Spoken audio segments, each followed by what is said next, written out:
So attention to detail is quite impressive in Kingdom Come Deliverance 2, and there's a lot of reactivity when it comes to the open world, the NPCs, and much of the stuff that you can do in it. And I'm going to show you just a few of the examples within the first few hours, but keep in mind there's much more waiting for you when you play the full game. Also, to celebrate the launch, I'm opening up a brand new giveaway for Kingdom Come Deliverance 2 on all platforms. You just have to be a subscriber of the channel, leave a like on the video, and comment down below. First of all, NPCs will have a lot of opinions about you when they pass by or when you interact with them in dialogues, on the way you dress, the way you look, if you're clean or not, or covered in blood. You can of course see some of this information in the inventory screen on each gear piece.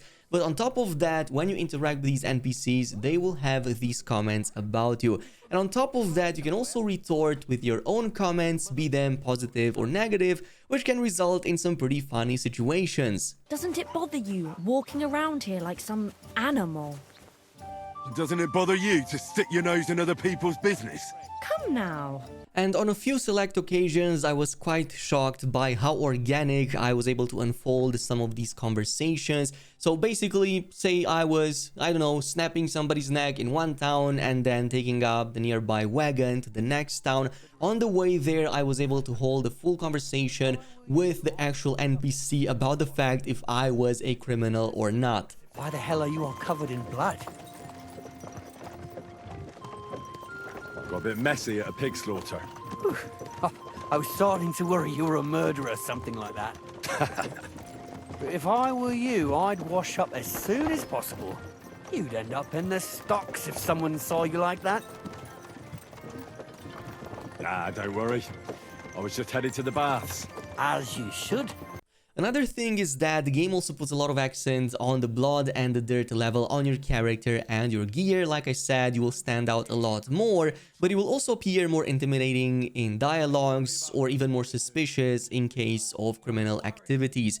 And if you want to clean yourself and most of the blood on your gear, you can easily do so from any water barrel which you'll find in most towns out there, which I found to do a pretty solid job. However, it doesn't take out all the stains and you will still see some marks on especially darker looking clothing. So the best solution in this case is to visit a bathhouse which does a much better job at deep cleaning you and your entire gear. So in this case, as you can see, the difference is quite big and it looks much better in my opinion. But there are other services you can also take from bathhouses, like treating your wounds, cleaning your character, and a few others that, in my opinion, are worth it. And the best thing is that there's a lot of attention to detail as well. You will see a lot of customers coming in and out. You will see the wenches going to work. And I mean, there's a lot of interactivity over here if you want to check all of these out and you have the time to pay attention to all animations. Which brings me to the third point, and that is that most, if not all, the NPCs in Kingdom Come Deliverance 2 have their own 24-hour schedule. So for the most part, during the day, you will see most of the citizens and townfolk doing their daily jobs, like cleaning stuff or like cutting wood, collecting plants, or even going from one town to another, depending what their job is. And I found that for the most part, it's pretty advanced. You will see them during the day, walking from their beds, going outside and doing that work. And then during the night, you're going to notice them putting all their clothes back in whatever container they might own and then going to bed pretty much right away.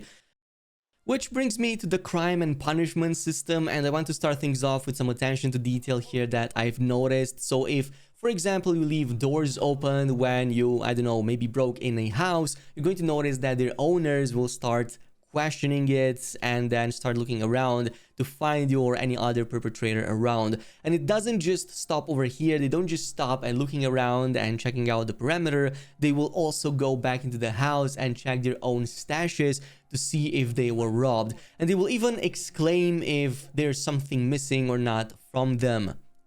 On the same note, another great attention to detail is that dogs in this game actually do their job. They will bark at you if you go into, I don't know, somebody's house or courtyard, and during the nighttime they will alert their owners if you're breaking in.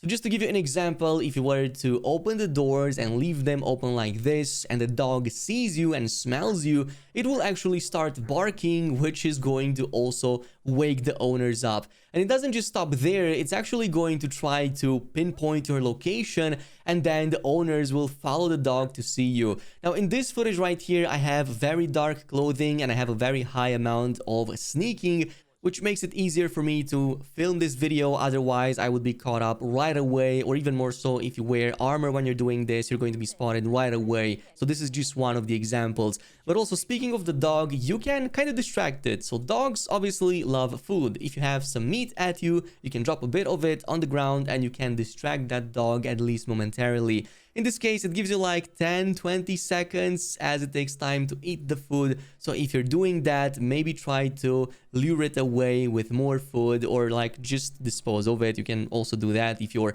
a cruel person.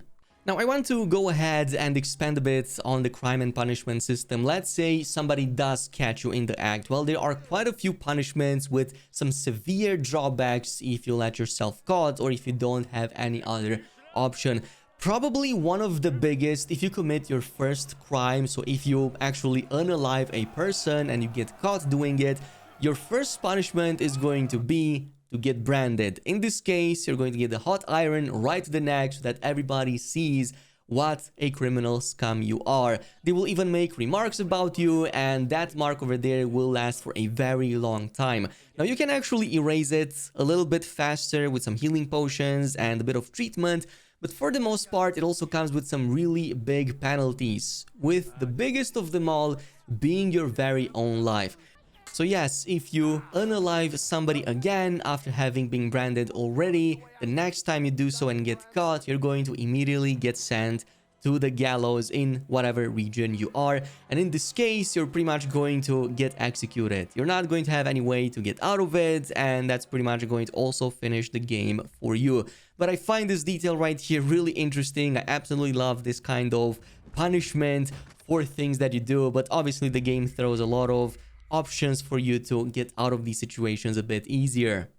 However, these are not the only punishments. There are a couple more. Besides that, we have caning as well as the pillory. So if you, for example, get caught robbing somebody or stealing, you're going to be sent immediately to the pillory for a couple of days, which is going to give you the disgraced debuff right here, which is going to drastically reduce your stamina, and also conspicuousness is further increased, so a lot more folks will notice you even during nighttime. Meanwhile, caning is what I would say the most severe of the non-lethal punishments, because this is going to give you the beaten like a dog debuff, which is going to reduce strength, agility, and vitality by 40%, and your stamina regeneration also temporarily reduced by 40%, which is actually really huge. Of course, this is mostly going to be given upon attacking people or livestock, but not taking any lives. So any other punishment that doesn't apply from the others will have caning instead. And you can of course collect these like Pokemon cards if you want to. If you want to go through all of the stages,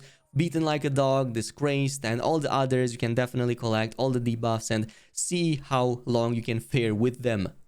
But moving on though, one of my favorite attention to details in this game is how much you can taunt, curse, and insult your enemies in combat. There's actually perks in there that will give you huge buffs to damage and massive debuffs to your enemies when you battle cry in combat. So these are just a few of the things that you can do, and enemies do react at you, so they will tell you to shut up, or they will just retort with a different option, also equally cursing you in the process. You're a dead man! You know that? Cut the bullshit and fight!